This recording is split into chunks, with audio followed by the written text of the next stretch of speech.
முழுவதும் லாரி உரிமையாளர்கள் சங்கங்கள் வேலைநிறுத்த போராட்டத்தில் ஈடுபட்டுள்ளனர். 9 அம்ச கோரிக்கைகளை முன்னிறுத்தி போராட்டத்தில் ஈடுபடுவதாக அறிவிக்கப்பட்டுள்ளது. இதனைத் தொடர்ந்து சென்னை மாதவரம் பகுதி அமைந்துள்ள லாரி பார்க்கிங் பகுதியில் உள்ள லாரி உரிமையாளர் சங்கத்தின் சார்பில் வேலைநிறுத்த போராட்டம் நடைபெற்று வருகிறது. இதனைத் தொடர்ந்து சென்னை மாதவரம் பகுதி அமைந்துள்ள லாரி பார்க்கிங் பகுதியில் உள்ள லாரி உரிமையாளர் சங்கத்தின் சார்பிலும் வேலைநிறுத்த போராட்டம் நடைபெற்று வருகிறது. இதனை அடுத்த பகுதியில் 500க்கும் மேற்பட்ட லாரிகள் இயங்காமல் நிறுத்தி வைக்கப்பட்டுள்ளன. இதனால் பொருளாதார ரீதியான பாதிப்புகளை அரசு சந்திக்கக்கூடும் என்று தெரிய வந்துள்ளது.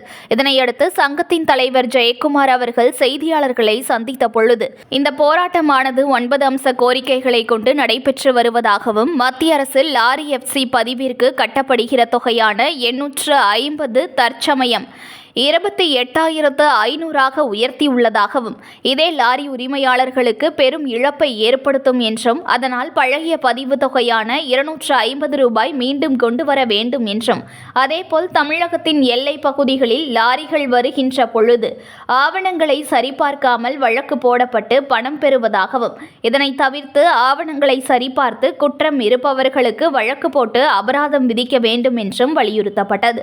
அதேபோல் காவல்துறையினர் சார்பில் ஆன்லைன் வழக்குகள் பதிவு செய்யப்படுவதாகவும் இதில் தவறே செய்யாத வாகனங்களுக்கும் ஆன்லைன் மூலமாக குறுஞ்செய்தி அனுப்பப்பட்டு அவதார விதிப்பால் லாரி உரிமையாளர்கள் மிகுந்த நஷ்டம் அடைவதாகவும் இதனை உடனடியாக தவிர்க்க வேண்டும் என்றும் அவர் வேண்டுகோள் வைத்தார். இதேபோல் பல்வேறு கோரிக்கைகளை முன்னிறுத்தி இந்த ஆர்ப்பாட்டம் நடைபெறுவதாகவும் மத்திய அரசு லாரி டெர்மினல்களில் வாகன ஓட்டிகளுக்கான ஓய்வு அறை கட்டி அதில் சகல வசதிகளும் செய்து கொடுக்கப்படும் என்று சொல்லப்பட்ட திட்டம் வரவேற்கக்கூடியது என்றும் அதை உடனடியாக மத்திய அரசு செய்ய வேண்டும் என்று அவர் வேண்டுகோள் விடுத்துள்ளார். இதேபோல் மத்திய அரசு மாநில அரசு ஒன்றிணைந்து லாரி உரிமையாளர்களின் கோரிக்கைகளை உடனடியாக நிறைவேற்ற வேண்டும் என்றும் இல்லை என்றால் போராட்டம் தொடர்ந்தால் பெரும் இழப்புகள் ஏற்படக்கூடும் என்றும் அவர் தெரிவித்தார். மத்திய அரசு FC புதுப்பிக்கும் கட்டணத்தை 850 இருந்ததை 28,500 உயர்த்தியதை பழைய நிலைக்கு திரும்ப பெறுவதை 850 நிரந்தரமாக குறைக்க வேண்டும். ஆன்லைன் வழக்குகளால் லாரி உரிமையாளர்கள் நஷ்டமடைகிறார்கள். பழைய முறையிலே வாகனங்களை சரிபார்த்து ஆவணங்களையும் சரிபார்த்து குற்றம் இருப்பின் சோதனை சாவடிகள் அந்த இடத்தில் அமைத்து குற்றம் புரிந்தவர்களை மோட்டார் வாகன சட்டத்தின்படி அபராதம் விதிக்க வேண்டும். டார்கெட் முறையில் இன்றைக்கு போக்குவரத்து அதிகாரிகளுக்கு சென்னை மாநகரத்திலே போக்குவரத்து நெரிசலை குறைப்பதில்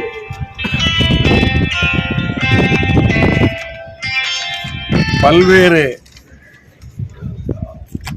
சவால்களை அவர்கள் 24 மணி நேரமும் பணி செய்கிறார்கள். பணிச்சுமை அதிகமாக இருக்கின்றது. ஆகையினாலே அவர்களுக்கு இந்த அபராதம் விதிக்கும் நேரத்தை குறைவாக கொடுத்து அவர்கள் லாரிகளுடைய ஆவணங்களை சரிபார்க்காமலும்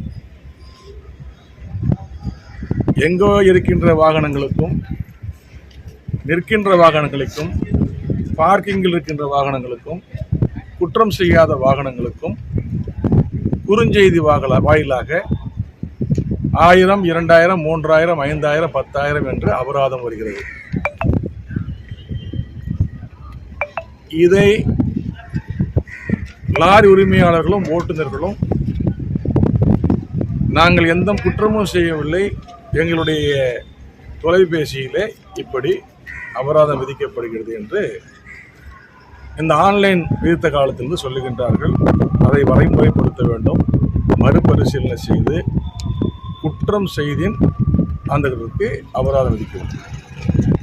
பார்டர் செக் போஸ்ட் இன்றைக்கி தெலுங்கானா, மகாராஷ்டிரா, மத்திய பிரதேஷ் போன்ற வட மாநிலங்களில் எல்லாமே பார்டர் செக் போஸ்ட் எல்லை சோதனை சாவடியில் எடுத்துட்டாங்க. ஏன்னா இந்த எல்லை சோதனை சாவடியில் என்னென்னா லஞ்சத்தை ஊக்குவிக்கிறது. இப்போ ஒரு லாரிக்கு 300, 350, 500, 700 ரெக்கார்டெலாம் பார்க்க மாட்டாங்க. டிரைவர் போன உடனே பார்த்தீங்கன்னா இந்த ட்ரிப் ஷீட் வச்சிருப்பாரு, உடனே அந்த பணத்தை கொடுத்தா போயிடலாம். உண்மையா இல்லையாப்பா? உண்மையா இல்லையா? இவ்வளவுதான், அங்க ஒண்ணுமே கிடையாது. இதுதான் நடந்துட்டு இருக்கு.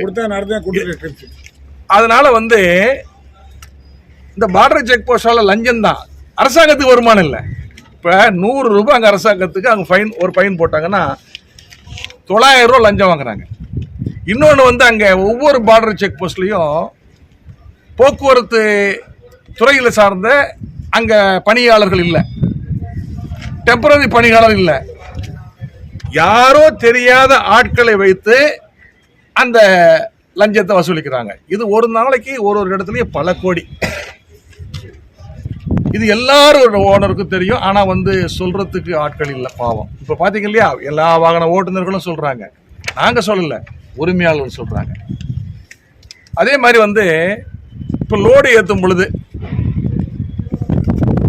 ஏத்து மாமூல், இறக்கு மாமூல், டோல்கேட்டு, அதே மாதிரி நகராட்சி, மாநகராட்சி சுங்க வரி எல்லாமே கன்சைனர் கன்சைனி அவங்க 2 பேர் தான் கொடுக்கணும். லாரி உரிமையாளருக்கும் டிரைவருக்கும் இதில் பொறுப்பு இல்லை.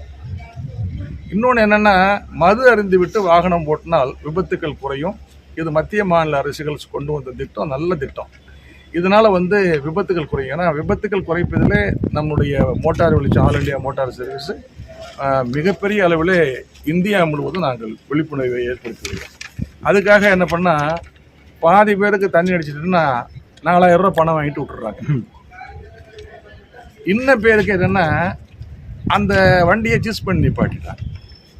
இப்போ லாரி உரிமையாளர் அந்த மது அருந்தில், லாரியும் மது அருந்தில், யார் மது அருந்திருக்காங்க, லாரிக்காக சொல்ல, லாரியாகட்டும், பேருந்தாகட்டும், காராகட்டும், மது அருந்தியவர்கள் மீது தண்டிக்க வேண்டும், வாகனத்தை சிறைபிடிக்க கூடாது.